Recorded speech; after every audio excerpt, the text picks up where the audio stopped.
இயேசு கிறிஸ்துவின் இன்ப இனிய நாமத்தில் வாழ்த்துகிறோம். இன்றைய வேத வசனம், நல்லவன் கர்த்தரிடத்தில் தயை பெறுவான், துர்சிந்தனைகள் உள்ள மனுஷனை அவர் ஆக்கினைக்குட்படுத்துவார். நீதிமொழிகள் 12ஆம் அதிகாரம் 2ஆம் வசனம். Today's Bible verse. The wicked covet the catch of evil men, but the root of the righteous yields fruit.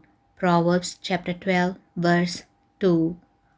தவறான சிந்தனை நம் வாழ்வை தொடரும் போது சடுதியான அழிவிற்கு தப்ப நமக்கு வழியே இல்லாமல் போய்விடுகிறது. நாம் மற்றவர்களுக்கு பொருளுதவி, பண உதவி என்று அநேக நல்ல காரியங்களை செய்திருக்கலாம். இவ்வாறு செய்வது ஒருவருடைய நல்ல மனதை குறிக்கிறது.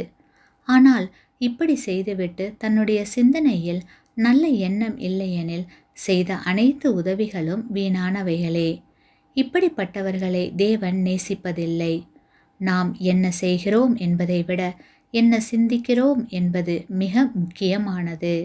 ஆகையால் கிறிஸ்துவுக்குள் அன்பான சகோதர சகோதரிகளே, நல்ல காரியங்களை நல்ல சிந்தனையோடு மற்றவர்களுக்கு செய்து தேவ ஆசீர்வாதத்தை பெற்றுக்கொள்வோமாக.